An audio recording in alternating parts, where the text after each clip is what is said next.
All right, we'll call the meeting to order. Can we call the roll call? McTaggart. Here. Alt. Here. Bill. Present. Curtis. Yes. Johnson. Yes. Damon. Present. Okay. Are there any public comments?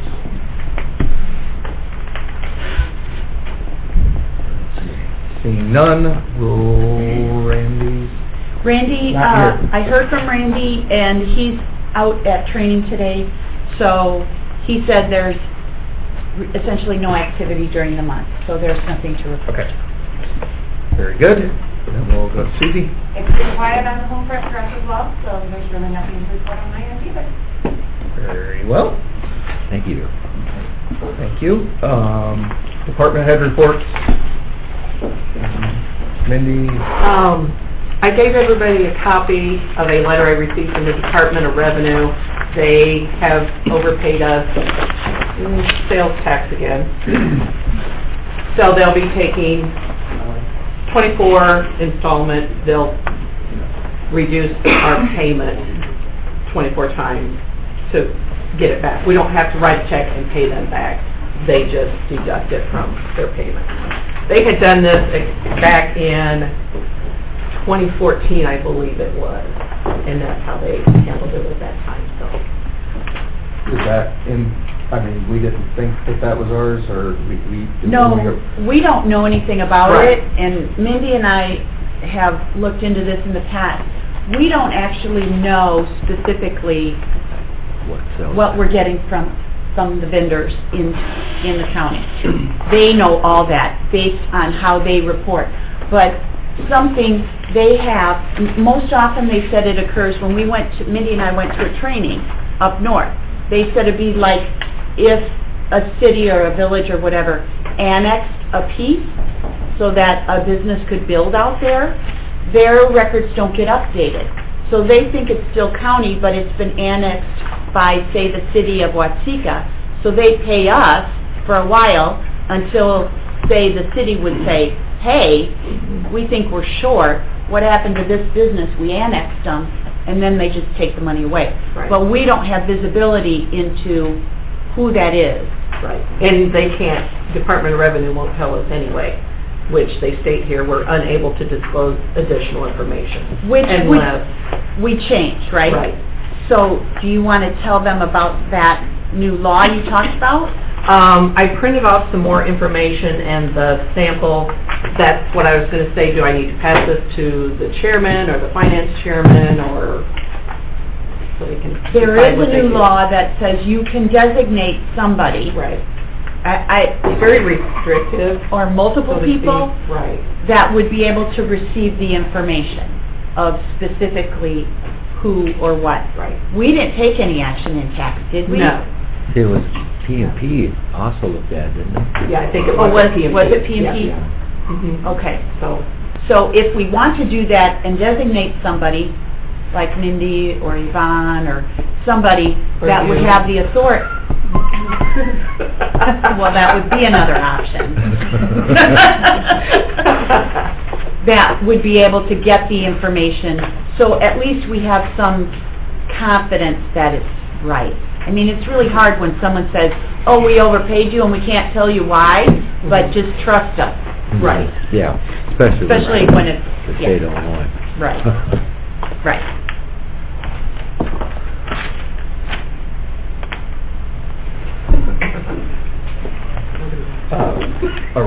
Oh, we're handing this over. So when do we, is that something that we should do? We would have to take action on it and designate the people, and you have to send the list to the state. So, right, somebody, That would probably be a real good idea then. This is very vague. right, right, it is big. Yeah.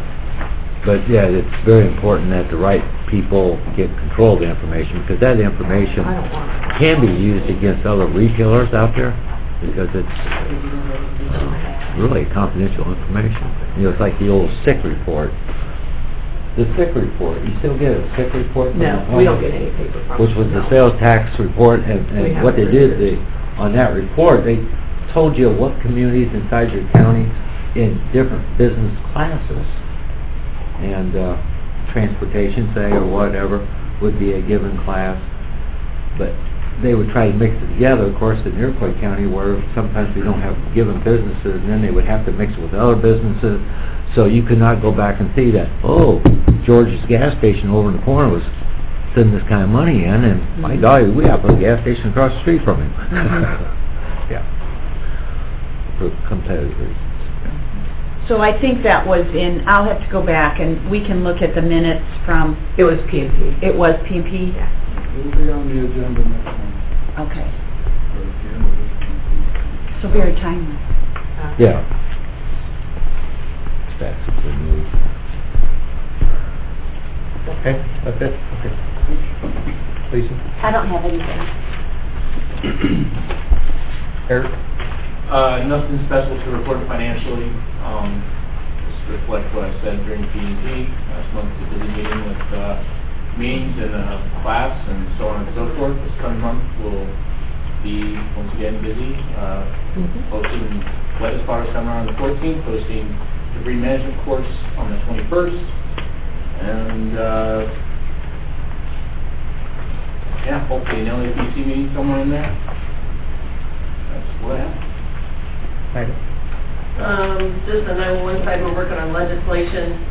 They're trying to, AT&T is, and I don't have the Senate bill or House bill numbers from the top of my head, but they want to get rid of their landlines and go completely wireless. So that in turn would cut down on our revenue, because obviously when we were receiving, their thought process is if you have a landline that you're going to get a cell phone. Well, most people have landlines. There's very few that don't have cell phones already, so obviously you're not going to add another cell phone. So we're afraid of what the drop in revenue is going to do. AT&T claims that it won't. We're also worried about coverage and elder people that may not have a cell phone, what they're going to do to be able to get emergency services. So we're trying to oppose that, and I think tomorrow morning, no, this morning at 10:30, we have people go down from the legislative committee that's going to talk to the legislatures about that. So that's something. Also, we have South Suburban Center that is, it's actually a clinic, medical clinic that is trying to raise our amount to 2 cents so they can get in 2 cents. 2 cents brings in about $2.6 million, and they're trying to get that to be able to establish their clinic in the southern suburbs. So we're also opposing that because obviously that does not support the whole state of Illinois. So that's what we're doing legislative side. 911, we're still going. Dispatch, we had our newest trainee resign this week, so we're down 2. So I've got ads in newspapers, on the county's website, and also on Facebook. So we're looking for 2 dispatchers. We're down 2 at this time.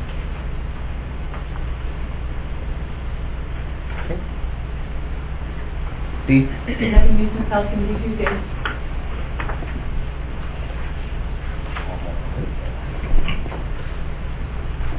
Do you have anything? Nope, these two. Okay. So we'll get to them. I think then your cash trend stuff you did for Kyle, or you got, Kyle had you do? Was Yep. working on? Yep, I passed out copies to all out there as well, and all of you. I also had done one for 911, which I didn't distribute, only because I had it done.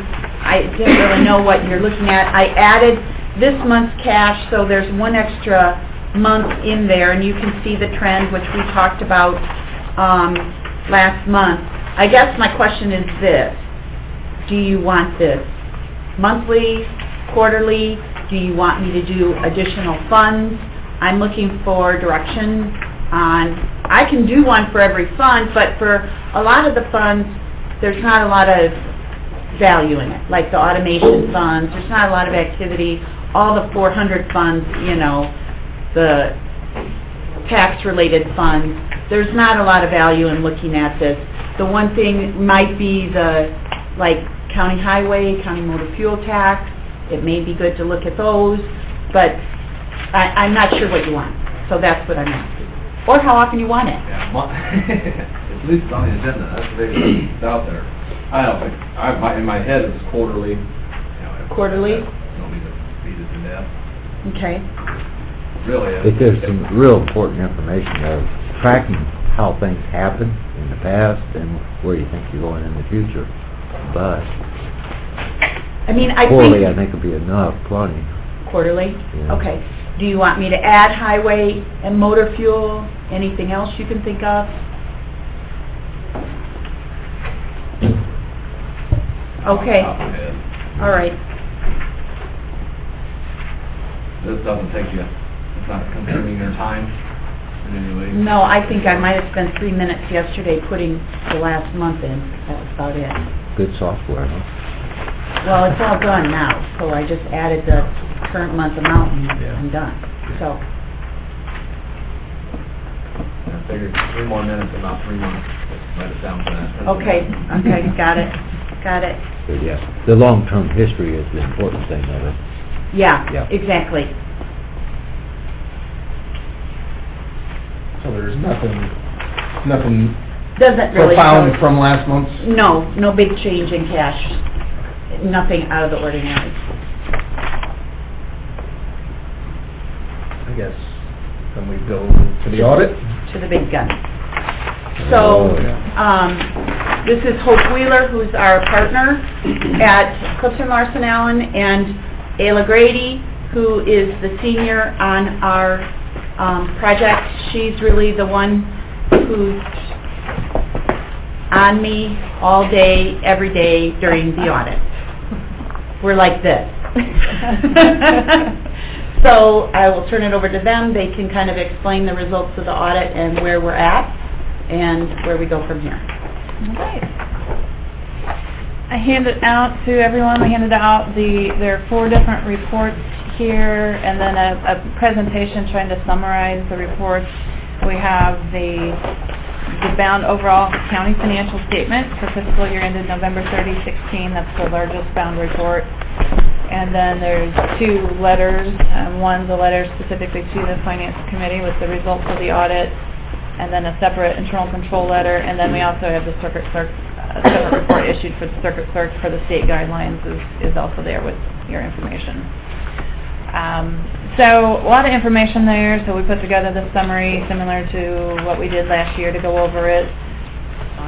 On the presentation, the 3rd page of this, I'm just going to go over the required governance communication, which is the letter that's addressed to the Finance Committee. Not going to read through this by any means, but just to hit some of the highlights of that. In this letter, we'd like to point out if there's any significant new accounting policies affecting the financial statements for this year as compared to prior years. There was a change. You probably remember if you were here last year talking about this last year. There was a change in revenue recognition policy for your modified accrual statements, changing the period considered available from 60 days to 180 days. We talked about that last year in order to try to make the revenue more consistent from year to year. There were payments coming in right after the 60-day period and that you weren't accruing, and now those are picked up, and so it can be more comparable and matched up with your expense. Then significant accounting estimates, when your financial statements, your government-wide financial statements are on the full accrual basis as they're required to be. With full accrual basis, there can be some accounting estimates. The largest estimate for the county is what was implemented last year, that net pension liability related to IMRF. So just want to point out that estimate. We'll talk about that a little bit more.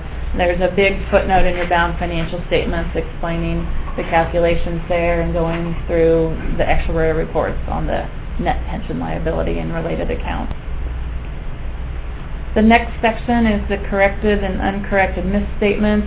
Here we just note if there were adjusting entries as part of the audit process, and then also if there were adjustments things that we found that were small, that were uncorrected, we pass on those because they're small dollar items. But we accumulate those. They're attached to the letter here. We accumulate those to make sure they don't grow to a large number, and if so, then those have to be posted. I'd say really good news in this area this year, in that I've said this past few years with Anita being here for several years now, the number of adjusting entries that we find has decreased.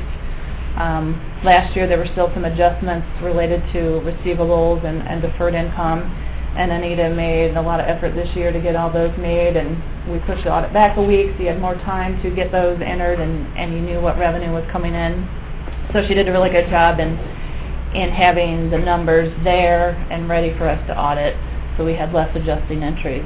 This year, the adjustments were kind of unique adjustments. There were just really 3 of those related to allocating that net pension liability that has to be allocated between your governmental funds and your business type funds, which is 911.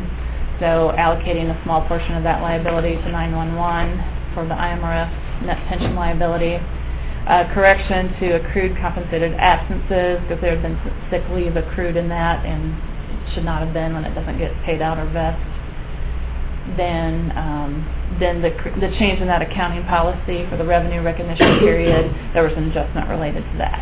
So those were the only 3 adjustments. Disagreements with management or difficulties encountered in performing the audit, I would want to share those with you as a finance committee, and we did not have disagreements or difficulties. In fact, Anita, once again, she did a great job of, we give her a detailed list of what to be prepared for us to audit, and she follows that list very closely and has it ready for us when we get here, and is available for all of our questions and throughout the days. There weren't any disagreements like to our faces.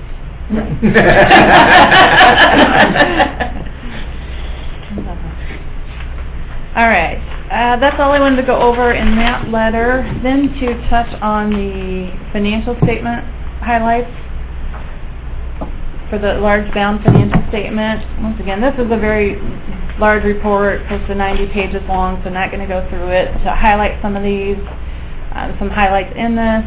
Our audit opinion is at the beginning of the report, and it is once again a clean opinion or an unmodified opinion, so no exceptions to our opinion.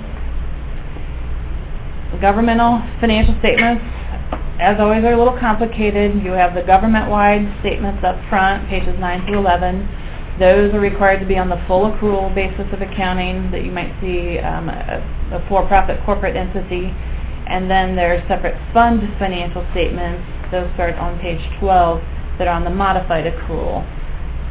The big difference between those 2 sets of statements are in the full accrual you capitalize purchases, capital outlay purchases, you capitalize those and depreciate them over the life of the project, versus in the fund statements those get expensed as capital outlay.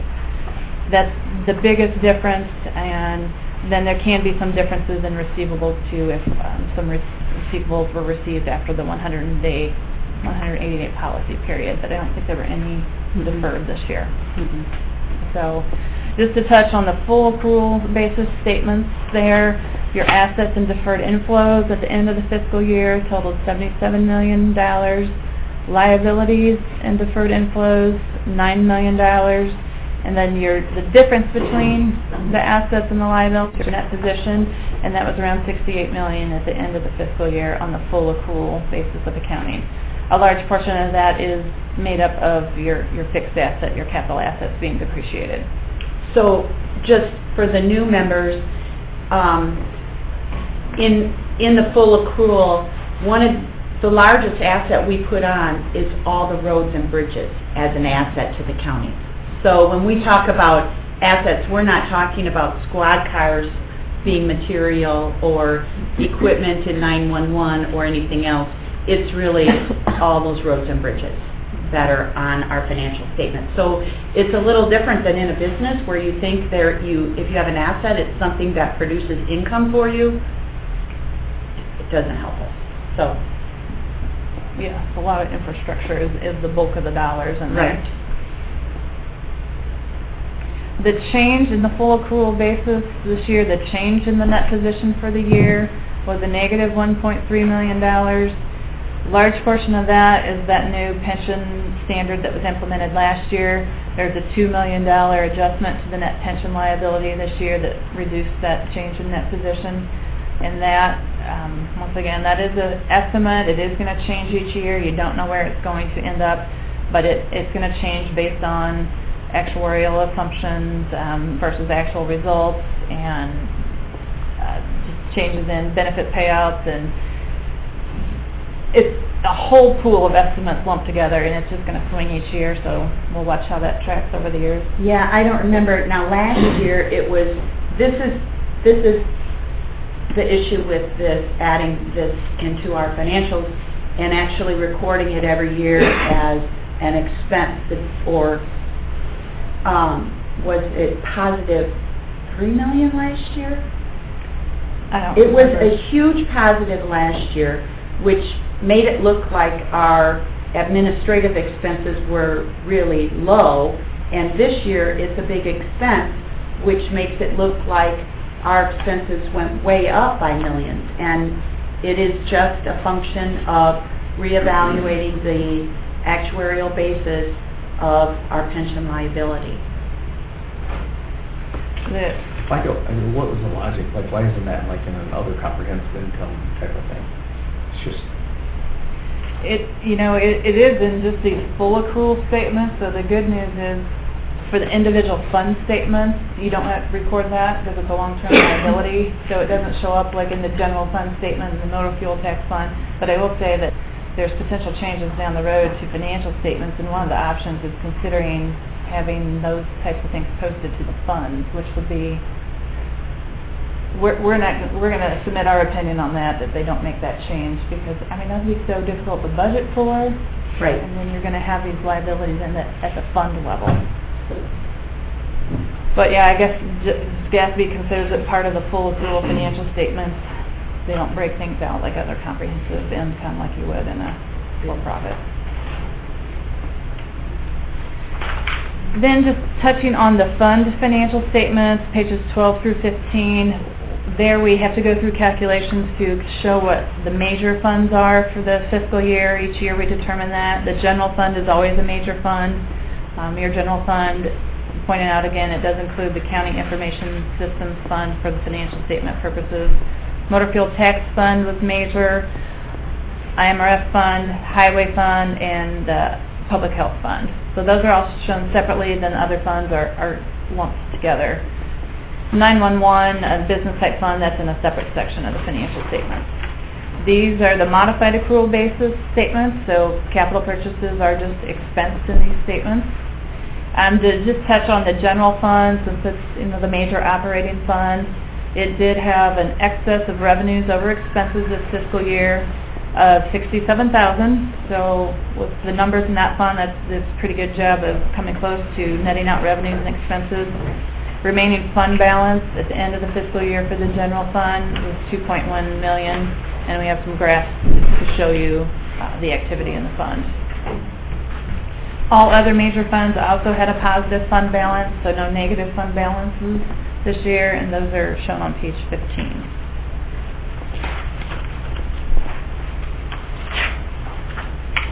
The next section of the statement, as I mentioned, are the business type or proprietary funds.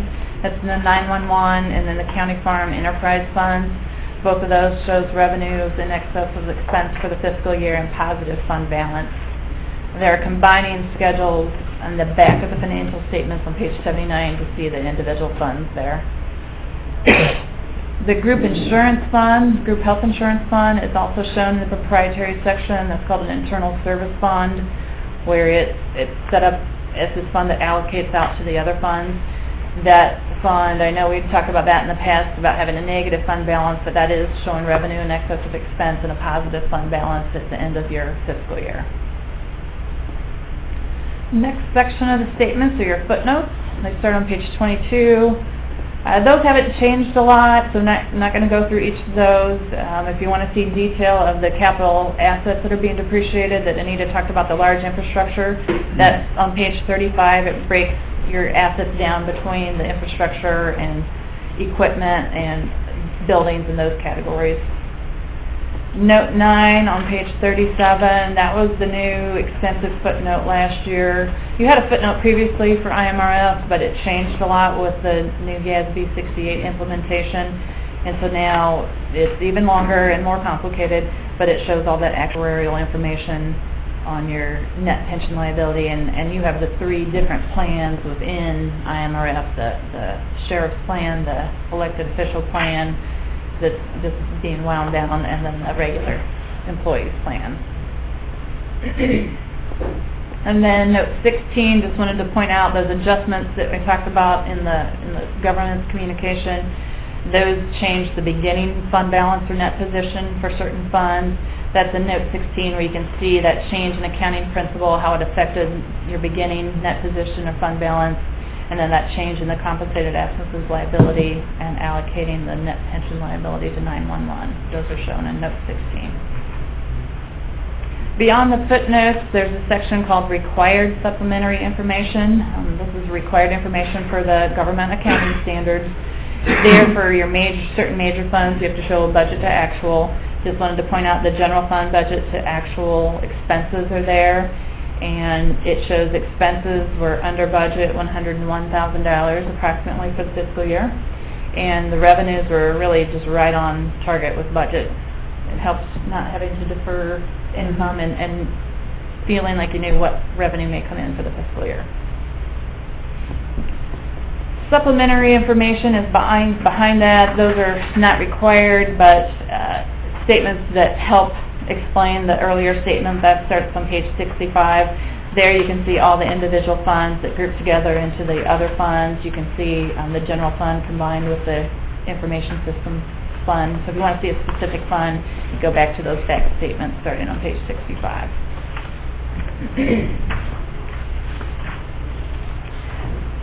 Next in the presentation, just rather than just read out numbers, I thought, again, I would do this graph to show this is just all your governmental funds, so it excludes county farm and 911. Very high level summarized information, but it just shows your revenues for fiscal year 16 compared to fiscal year 15 by the major categories that are shown in the financial statement. So your property tax there is the first column, and you can see a slight increase over prior year for that.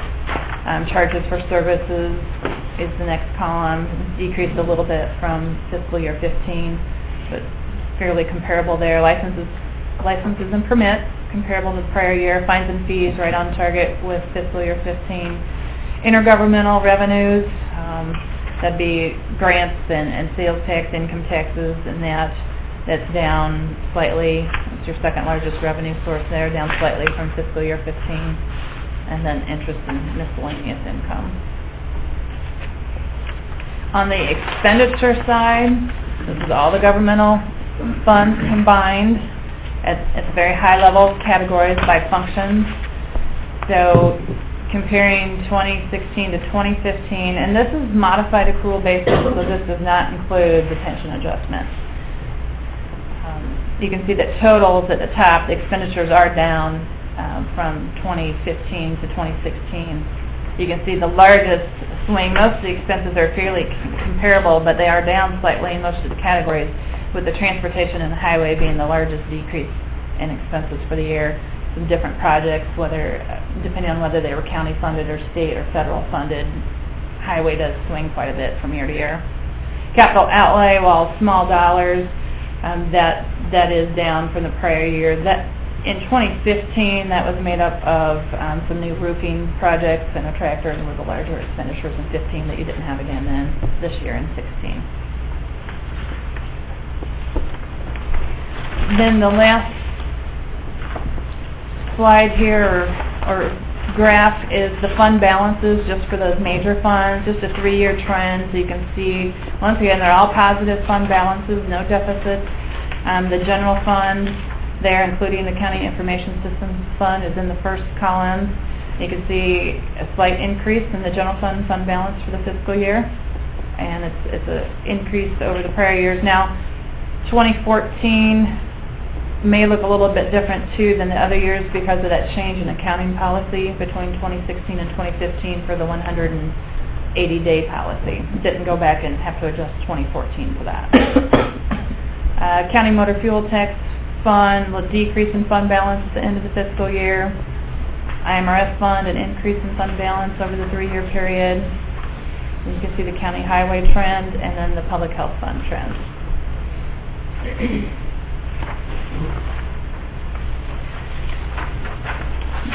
Next, just wanted to go over, there's a separate letter, it's an internal control letter. So there, if we have findings to reports, they're in that letter. We just have 2 findings in the letter this year, and sometimes we have a separate letter called a management letter with other miscellaneous recommendations. We didn't have anything to put into a management letter this year, so we just have this letter on the internal controls. The first item we've already talked about in this meeting. It relates to those adjusting entries, the prior period adjustments related to an adjustment related to the change in revenue recognition policy and the net pension liability allocation, and then the not accruing the sick leave and the accrued compensated absences. So just continuing to review the statements to make sure those are posted properly is what we recommend there. The second finding, this finding you've seen each year, relates to segregation of duties in the sheriff's office. There we still see with a limited number of staff in that office, there aren't ideal segregation of duties over the internal control process for that office. There, I mean, you may have, I know we've talked about that over the years, and there's been improvements maybe being made. You see on the news in other counties where you can run into issues, and not just with sheriffs, with others. If there's other outlying offices that collect money or aren't necessarily tied into all the internal control procedures of the overall county or city, that just does create a risk. So anything you can do to help improve review process there or add internal controls is ideal, just to help prevent issues from happening.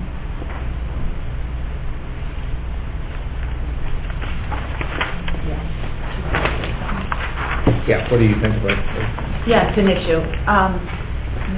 The difference between, it has to do with the different fee accounts, and the circuit clerk and the county clerk also have other accounts where money goes into those departments.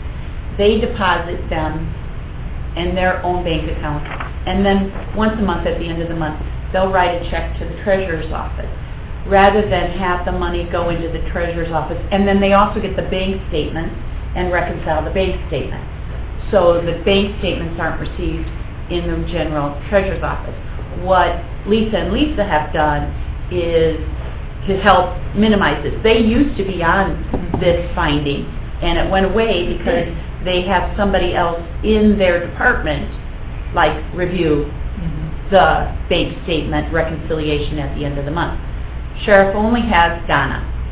So Donna has access to receive the money, deposits the money, writes the check, reconciles the bank statement. One set of eyes. That's a risk. It has happened, and she's right, it's happened in other counties where in those accounts there's been money disappear, and that's a risk. That's why in internal controls you always want to look for, one of the big things we look for, and a lot of the process that we follow all the way through, you know, accounts payable and payroll and everything else. The checks are signed by somebody different than who cuts the check, etc. You want to have two different people doing a function so that you have an extra set of eyes, so that Cross-check. right, right, and that doesn't happen in these accounts. And for right now, the only one left is the sheriff's, where there's not at least a review by somebody else. Now, what sheriff does is, and we've implemented this maybe 3-4 years ago, every 6 months, sheriff and Lisa submit, as they're required by law, a report, a certified report about the balances in those accounts, the deposits, and what was turned over to the treasurer. They certify that it's right. It doesn't include copies of the bank statements, so it is a check, and it's okay. It just doesn't meet the criteria in an audit. Right. It just doesn't. So, As Anita said, it's easier when you have groups or departments where there's multiple people that you can segregate out the duties, like Lisa's been able to do. But when you only have one person or two people, that becomes difficult, but that's when you need to try to get creative and find different ways to have a review process in place and a timely review process to detect something and just prevent any issues from happening. What exactly are what is the money coming into those accounts? I mean, why do we need that at all? Maybe I just don't know. why does it go to your the department as opposed to coming into the treasurer's office? I don't know. It's different fees and things that, like in Lisa's if somebody pays, and maybe I'll get this wrong and you can interrupt me, like they take in money to, when somebody wants a birth certificate copy or a death certificate copy or a copy of this, that, the other. It would be types of things like this. The money our retirees pay for their group health. They go to Lisa's office and they pay Lisa's office and they collect the money and then they turn it over to the treasurer's office at the end of the month. It's a good example, Anita, with the birth certificates, because our birth certificates is, the fee for one birth certificate is $12, and 10 of it goes to the general fund, and 2 of it is collected for the state, and we have to send it directly into the state. So the fees are distributed to different places. And that's the way you see it in all the counties. Yeah. There, right there. You're making those collections right there in the county clerk's office. Sheriff's, I'm trying to think of what are the types of things the sheriff collects. I know one of the things, it has to do with drug forfeiture money. You know, you find it in every county right now that the state law is that they collect the monies or maybe assets and then they turn them over or use it for something for drug enforcement. That's the law, for drug enforcement. I have seen some articles in the paper that, and so it is what it is. There's talk about changing that to where, you know, like it would all go to the state and the state would disperse it out. I'm not sure how that makes it any better of a process. But there have been issues with those type of things from time to time in different counties, how that money is spent and whether it's correct or not. But those are the types of things that... What would you recommend to fix it? I mean, I guess maybe I understand it'd be a pain, but I don't get why the money's not paid to the treasurer or something like that. Me either, but that's because I'm a an little... accountant. Why can't it be the circuit clerk's office? Say anywhere. I mean, so there was a different body involved, or whether Right. it's a So maybe different... it's revenue they're taking in after normal hours. I guess that would be the first step, is probably just analyzing what all is collected there. Can any potentially be collected here instead? Well, for example, if there's one person that's presumably has to go make this deposit, why couldn't they come over to this office rather than the bank? Or, I mean, I guess maybe I'm missing something here. In terms of Lisa's deposits and her process? Is that what you're saying? Well, I guess more importantly, I guess this is the one where The we have a sheriff? bigger issue. Yeah, I don't know why. We have discussed it in the years in the past, and this is the way it's done.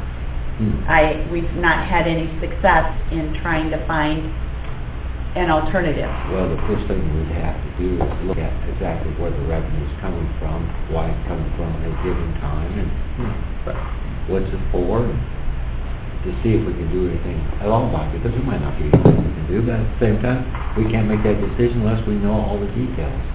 Because, as you know, there are special rules for elected officials, and so you need That's to right. That's you need to right. follow those, but then you still have the county name tied to it and want to have the I know MVP process. there's little issues with, find the bad guy type of money they hand out versus where that money comes from that they use for find the bad guy, tips or whatever, Crime Stoppers. I mean, there's all kinds of little things that go through that sheriff's department. I guess I'm, Well, from a segregation no of ID. duties perspective though, I mean, I guess, no matter where the money's coming from, let's say we get a bag of cash tomorrow night at 9 o'clock at night, you're going to deposit it somewhere. Why couldn't the account be not completely controlled by the sheriff's department?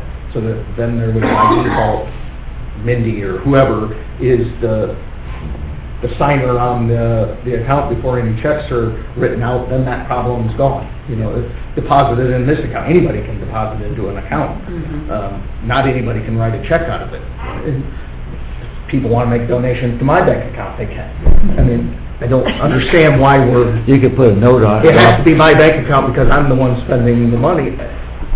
I think it's pretty easily resolved, no matter where the money's coming from, or Most what time of financial day. institutions have a place that you can slide cash in anytime with any type of note on it, and you know what? They'll go to the right place. But I got the feeling this is probably $20 at a time type of thing or something like that. But again, without knowing the details, I wouldn't want to make any suggestions at all. Review of bank reconciliations or having someone else prepare a bank reconciliation is always a very good internal control. Now, once again, that's, you may find something after the fact then, but you're going to find it quickly. And Right. I mean, they do audit those accounts, and the bank, I think you guys get the bank statements, right? So once a year, someone's looking at the bank statement. It's just not me or Mindy. Then you gotta They have, go, those Look at records every go directly to transaction. these guys. Susie does it all the time. Susie could be dead tomorrow morning. Then what's everybody gonna do?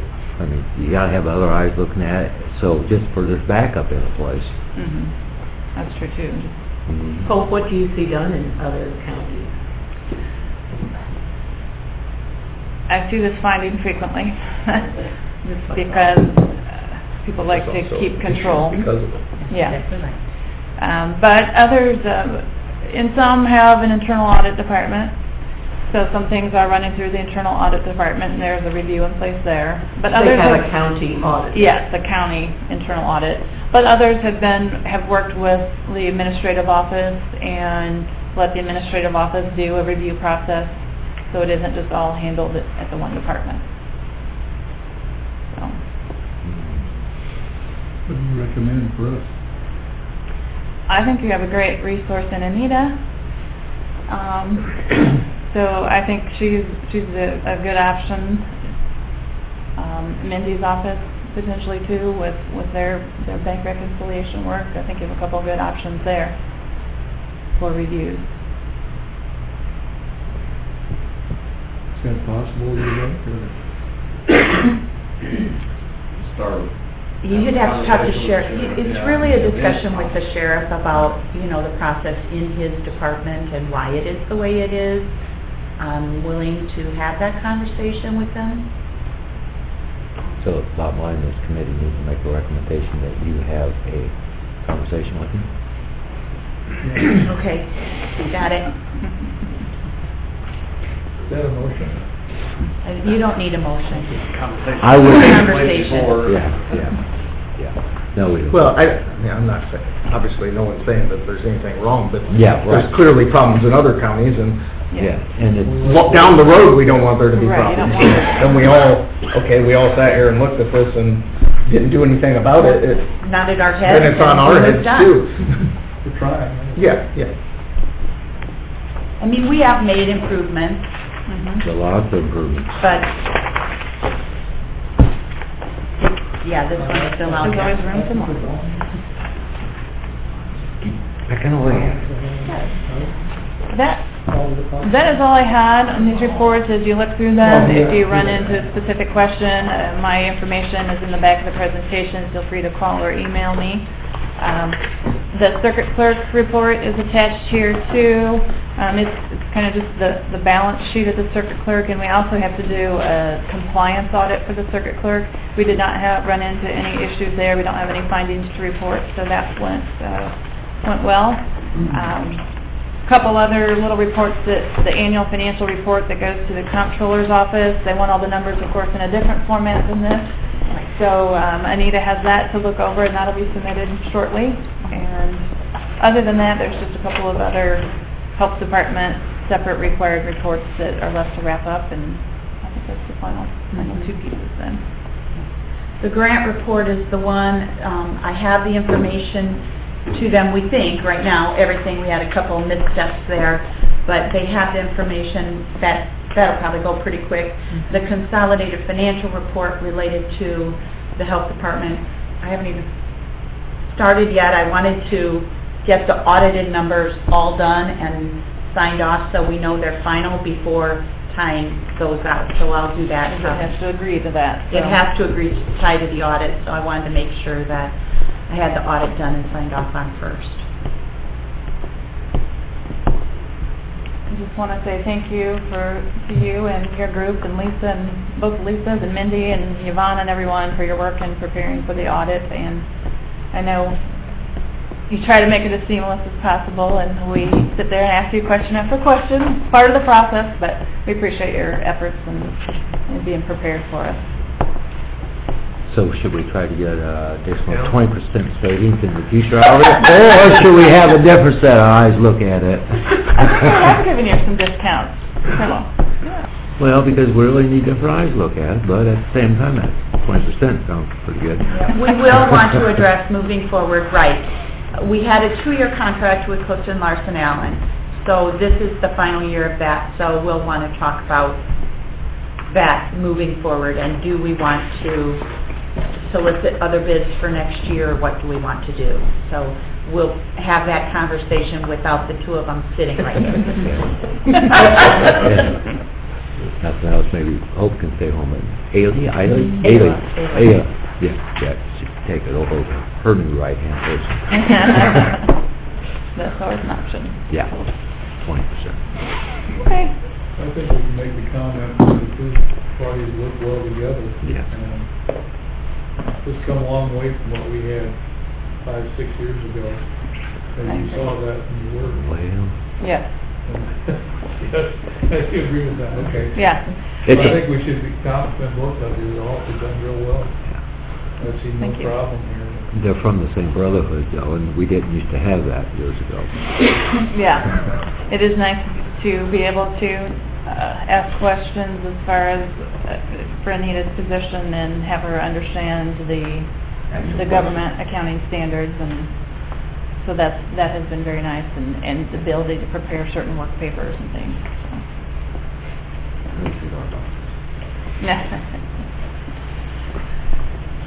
All right. Thank you very much. Okay. Okay. Claims. I guess if there are any questions or comments on the claims, concerns?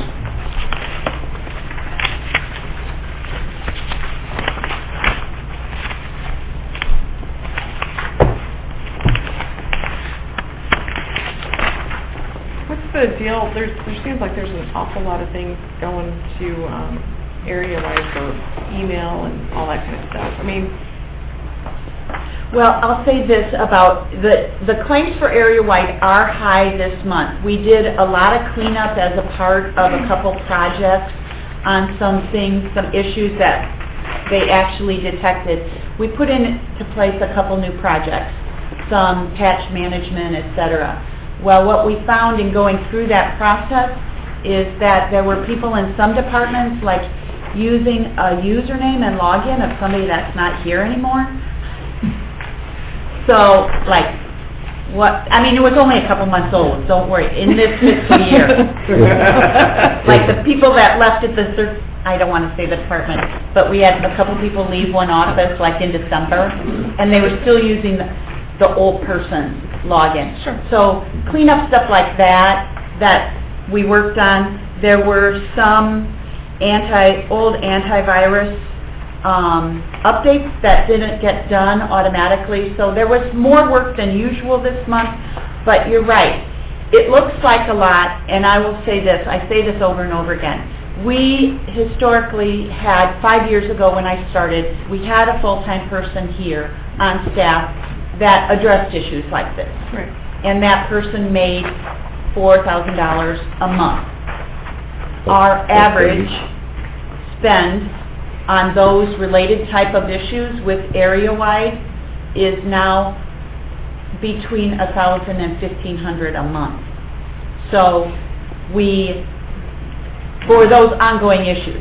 Now it's high this month. We spent $3,500 this month on those related types of issues, but there's some cleanup, and I think it's a one-time spike, and it should even out the rest of the year and hopefully reduce, so that I'll come in on budget. So what exactly is included in the contract that we have with them? We do not have a There is not a contract. contract. Everything we do with them is time and material. And when they first came in here, we asked for a contract That would be 5 years ago when our predecessor left. And they would not give us a contract because our infrastructure was so old. And then we built in the new server, consolidated server that we have in my office, and upgraded all our workstations. Like the average age of everybody's workstations was 7 years old. The average age of our servers was 10 years old. So they wouldn't even give us a contract. So after a couple years, they said, yes, now we can have a contract. So they gave us quotes on a contract like a bronze, a silver, and a gold level of service. And like the gold level service is response time of 4 hours. Well, that was $7,000 a month for that contract. Well, when we're paying, unfortunately for them, by then, we had 2 years of data. And when we know we're spending $1,500, why would we have a contract for $7,000? Right. So we've never had a contract, and we've never, and I have to tell you that when I have a problem, one day I had the server go down, I mean, literally, they left another customer, got in their car in Danville, and were here in an hour. We get their gold level service without paying for it. So he and I talked this week or last week that they've looked at a different way of pricing their managed service contract, and that maybe it's time to readdress that, and we'll do that moving forward, maybe for the budget for next year. But for right now, this has been working. It's been more cost beneficial to do things this way than to have it under a contract. Especially as fast as this particular type of thing changes on us all the time. It's constantly changing. And over the years, it's constantly changed, and I feel much more confident having these people in place than the way we had did it in the past, because I have the feeling sometimes it's like a dog chasing its tail. Well, and right, I mean, they have 17 technicians. So as opposed to having one guy on staff, you can call up, and there's going to be somebody there that can, that one area too. That understands, right, right. Anything Motion else? approved. Then move to Yes. Approve the claims. approve the claims. Seconded by Charlie. Give you the roll call. McDaggart. Yes. Paul. Yes. Bill. Yes. Curtis. Yes. Johnson. Raymond. Yes. Anderson. Yes. Motion carried. And I guess, do we have any old business? I have a question. I just wanted to kind of get an update. Are we moving ahead with the public safety tax stuff? Do we know where we're at? We with all did get that? confirmation from the Illinois Department of Revenue that they received our resolution or orders, I can't remember which one it was, and our certified copy of the election results, and that they would start collecting in, I believe it's July. Is that right? That sounds right. Okay. Yep. Somebody has no hitches. Okay. Okay. Any new business? I have some. In addition to the audit, the other thing that I've had is insurance companies coming to call. I had another one stop by yesterday. There is another company from up north that is in contact with me pretty regularly that would like to bid on property, auto, liability, workers' comp. We have not bid those out for 5 years. So historically, we've had a really low loss ratio, and thus not a huge increase in our premium amounts ever. This year, FY17 over FY16, we saw a 25% increase in our premium. Now, these two people that came yesterday said there have been a lot of changes over the last 5 years in how insurance, how they're quoting insurance, and of course they say it could be very beneficial to us to put it out for bid. One of the things that was an issue 5 years ago was the fact that our property is all as a lump sum policy, so a blanket, for all buildings, $20 million insured for all buildings, and we couldn't get anyone to quote it that way. This company yesterday said, oh yeah, that's no problem. So I guess my question is, if we're going to do it, we should start that process now, because it will take some time. And as far as you say you've been approached, are they beating on the door, or are they getting an email from them, or? Well, the other company a year ago, that they were in touch with me a year ago, they stopped by a year, but I get an invitation to a seminar they're putting on, or a webinar they're putting on, probably once a week, something. Yeah. And they reached out last year around August and wanted to bid, but at that point in time, the decision was made not to bid it out for last year. We pretty much had an indication of where we were in the budget process. So, and they said, we definitely are interested. So they've called a couple times since, probably, so once every few months I'll get a call. These people yesterday were, like I said, brand new. I never heard of them before. That's how you stay competitive, though. Yeah. Right. There's a lot of information you got to give them, though, before you can get a... Right, and it was... It's all on dollar amount Right. here, dollar amount there. The issue is, 5 years ago, we had an insurance agent as the chairman of the finance committee, so it was helpful, and he handled all that. Now, it would be... I don't know that there's anybody on board that could help me, like, disseminate the information, but you're right, it should be done. And if we're going to do it, now would be the time to reach out. You want to get an early start on it. Yep. So these two companies, the first step, I think, might be for them to present. The one who stopped by yesterday said if the committee decides to move forward, they would like to just come and introduce themselves as an initial. So would you like me to call them and say, next month we'd like to have them here? I don't know if we want to have them here. I think we want to see their numbers based off of us giving them numbers. I don't think we need a sales pitch. We just need to see numbers. That's always been my feeling in my business. And then after I see the numbers, then I can go to the next step and listen to the presentation. Okay. So And I want their what numbers. would you like me to do as the next step? I guess the question is. I'd say contact a number of companies with a date to reply with an estimated premium on what we need. We would come up with a bid process. Yeah. We'll come up with a bid packet, We didn't get last time about when... see what they did. Do it. See what, I know it's changed, but we... Yeah. Yeah, Gotta be a lot of yeah. stuff going, let's do this. We didn't have a starting point. Yeah, they had a- starting point. Some type of proposal, request for a proposal. Then you gotta make that, public input. Yeah. Yeah. That way everybody gets a chance. But the whole thing with the insurance industry, I think it's getting broke down so much more. Just like the workman's comp, it's all by itself a lot of companies anymore. And a lot of companies you think are doing workman's comp that people are sending the premium to, but there was really somebody else behind us really doing it. And they base them off your salaries anyway. Oh, yeah, They that's categorize salaries, them as, the and they never want to category. categorize the right There's way. a whole bunch of information they got to have to give you an accurate Right. quote, because But then they usually change that after the fact anyway. they try to. Okay.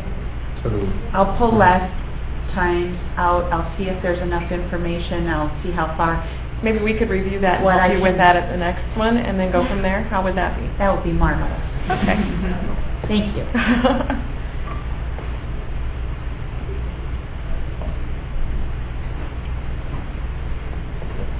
Okay. Anything else? Nope. Okay. For me.